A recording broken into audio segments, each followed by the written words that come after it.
Бул салык кодексini жанталашып акыркы саатка чейин мурунку жогорку кеңешти мажбур кылып кабыл алдырып койгон да. Себеп эч качан бирден мамлекетте кетип бараткан парламент мындай чоң салмактуу мыйзам кабыл албайт. Себеби өкмөт түшүнүп аткан. Азыркы парламент бул салык кызматты кабыл албайт, салык кодексин кабыл албайт эле. Себеби жер-жерден келгенде алар айтат эле, каяктагы контролдук кассовый машина деп атасыңар. Кантип силер айтып атасыңар? Элибиз сиз айткандай кымбатчылыкка кирип атса, биз кантип кассалык материал. Анан айтып атабыз 50 000 сомго биз программа бекер беребиз деп. Программада кеп эмес. Ошол аппараттын акчасы ким төлөп берет? Мына туп-туура айтып атабыз. Эгерде жүк бизге Кыргызстанга келбесе, базарда ишмердүүлүк төмөндөп кетет. Демек ошончо миңдеген, жүздөгөн, миңдеген адамдар жумушсуз калат. Алардын үй бүлөсү бар, бала чакасы бар.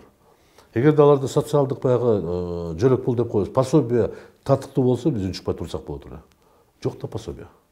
Сиз айткан эле кымбатчылыктан да. Кымбаттап атат. Бир жылдын ичинде тамак азыктар баары кымбаттап кетти. Күйүүчүсү майда айтпай эле коеюн. Казакстанда жана өзөндө газдын баасы көтөрүлсө эл чыкты. Бизде 20 сомго кымбаттап кетти КСМ күйүүчү заттар. Биз үнчүкпай чыдап турабыз. Кече өкмөттүн бир өкүлү айтат, эл түшүнүм менен кабыл алат. Түшүнүм менен эмес, чыдап атат деп коебуз. Айласынан. Айласыздан. Биринчиден айласыздан, экинчиден биздин балдарыбыз ушу Россияда иштеген акча жөнөтүп бираз жеңилдик берип атат. Болгону ошол. Эгерде алардан кызмат алар көчөлөрдө шыпырып идиш аяк чуу бирөөнүн балдарын багып акча жөнөтпөсө, анда эч жагы эле ассалам алейкум кылмак. Бул бийликти баарыбызды тең, депутатыбызды, президентибизди, өкмөттү баарыбызды кубаламак. Бирок ошого баратабыз биз. Биз тескерисинче жанагы салыкты көбөйтөбүз деп. Эсиңерде барбы? Президент өткөн жылы өкмөт башчысы менен чогуу тарифтерди энергетика көтөрүш керек 4 сомго чейин деп айткан. Юридикалык мекемелерге болбойт андай. Мен түшүнүп атам да, сиз да түшүнүп атасыз. Юридикалык 10 сом кылсаң да аягында ким төлөп берет? эл төлөйт. Эл төлөйт, пайдалануучу төлөйт. Кимге услуга кылсаң, кызмат кылсаң, сен ошонун басына киргизип койсуң да, айла кимди алдап атабыз биз? Юридикалык фирмалар төлөйт, баланы төлөйбү алар. Алар пайдасын жоготпойт. Кайра бааны көтөрөт. Эми бул жерге келгенде азыр бизде жогорку кеңеште кайсы бир деңгээлде болсо да укук бар, мүмкүнчүлүк бар.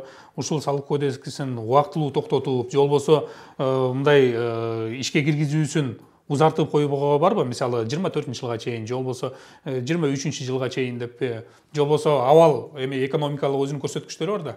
Абал ушул пайызга көтөрүлгөнгө чейин, түшкөнгө чейин деп. Жок, бул жерде жогорку кеңеш сунуш бере алат. Сунуш гана бере алат.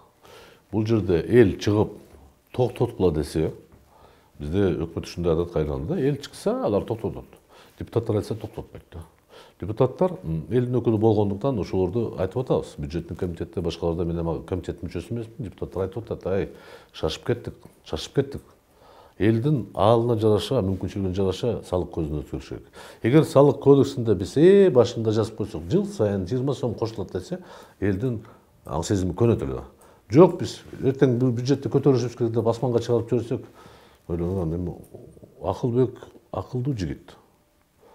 Бирок кээде мындай авантюристтик көз карашты токтотуш керек да. 400 миллиардты жыйнай алабызбы? Канча? 400 миллиард киреше. Жок, келечекте жыйнайбыз да.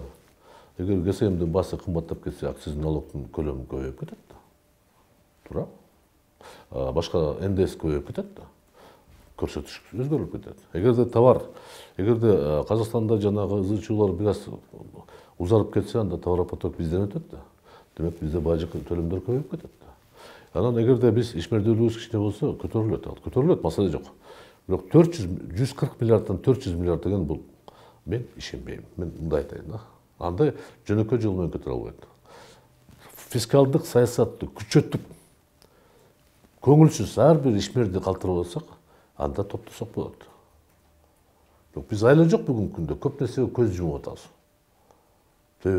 Аянтка чыкпаса эле болду. Иш менен алек болсо эле болду. Бизге ошо керек болот. Керек болсо чет өлкөдөн келген акчаларды деле доход деп Акылбек сунуштоо бериши мүмкүн да. Ошол доходдон налог төлөсүн деп. Анан ага барсак андан бетер кыйын болот да. Биз рахмат деп аларга эстелик коюшубуз керек, биз мигранттарга. Биз тескерисинче алардын переводдоруна көз күйүп атат өкмөт. Мен байкап атам аны. 100 миллиард, 2 миллиард доллар жыл сайын которулуп атат. Ошону кичине алып калсак жакшы болот эле деп.